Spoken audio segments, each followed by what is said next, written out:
తెలంగాణ రాష్ట్ర ప్రజలందరికీ తెలియాల్సింది ఏంటంటే తెలంగాణ రాష్ట్రంలో ప్రజలందరూ ఆగమైతా ఉంటే ఇబ్బంది పడతా ఉంటే మా రేవంత్ రెడ్డి సార్ మాత్రం కొన్ని వేల కోట్ల రూపాయలు పెట్టి వందల కోట్ల రూపాయలు పెట్టి ఈరోజు పెద్ద పెద్ద సభలు పెట్టి ప్రజలపైన ఎటువంటి విశ్లేషణ ఇవ్వడం లేదు, రైతులపైన ఎటువంటి విశ్లేషణ ఇవ్వడం లేదు. కానీ పూర్తి స్థాయిలో బీఆర్ఎస్ పార్టీ తిట్టడానికే వేల కోట్లు, లక్షల కోట్లు, వందల కోట్ల రూపాయలు ఆ మీటింగ్లో పెడుతున్నాడు.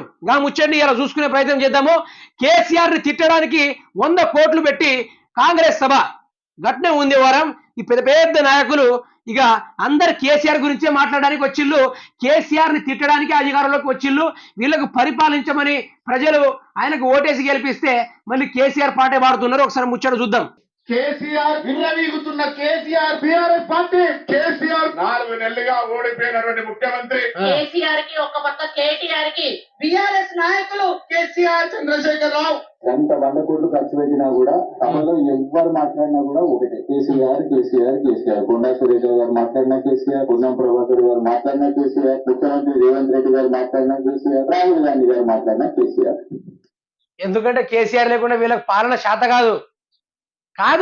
కాకనే కదా 4 నెలల నుంచి ప్రజలు తిప్పలు పెడతా ఉన్నారు.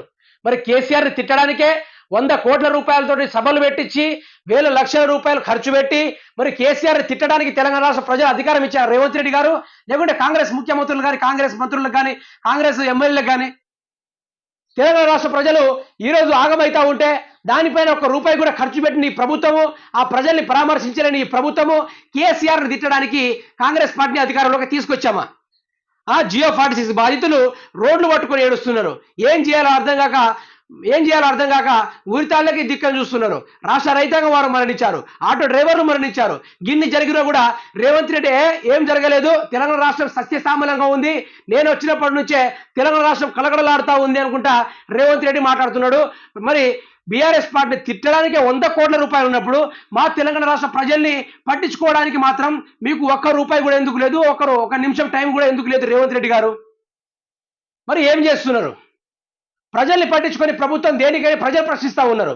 మాకు నీళ్ళు ఇవ్వండి ప్రభు అని ప్రజలు ఆందోళన చెందుతున్నారు. మమ్మల్ని ఆదుకోండి అయ్యా అని రైతాంగం వారు ఏడుస్తున్నారు. ఆ ఉచిత బస్సుల స్కీమ్ తీసేయండి అని ఆటో డ్రైవర్లు రోధిస్తున్నారు. మరి ఇంకా ఇన్ని జియో 46 రద్దు చేస్తా అని చెప్పి మా బ్రతుకులు ఆగం చేసినావు రేవంత్ రెడ్డి అని విద్యార్థులు ఏడుస్తున్నారు. మరి 30,000 ఉద్యోగాలు నోటిఫికేషన్ లేకుండా ఎట్లా ఇచ్చినావు అని నిరుద్యోగులు ప్రశ్నిస్తూ ఉన్నారు.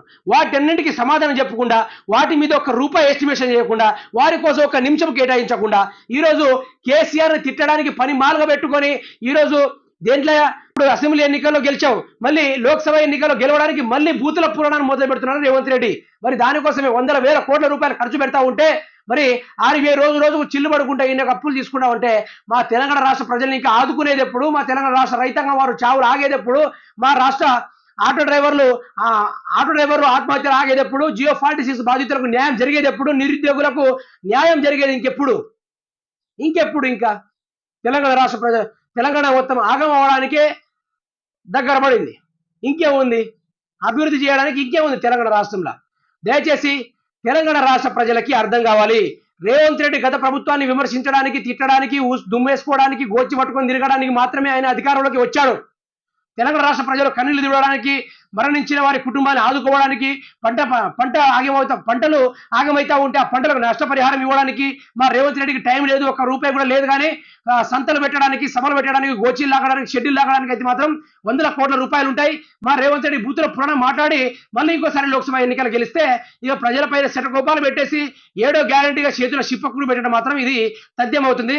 దయచేసి తెలంగాణ రాష్ట్ర ప్రజలారా ఇక్కడి నుండి మేలుకోండి, పార్టీ మత్తులో నుంచి మేలుకోరండి. ఇక మన పైన జరుగుతున్న కుట్రలు మీరు తెలుసుకోవాల్సిందిగా మనస్ఫూర్తిగా కోరుకుంటున్నాను.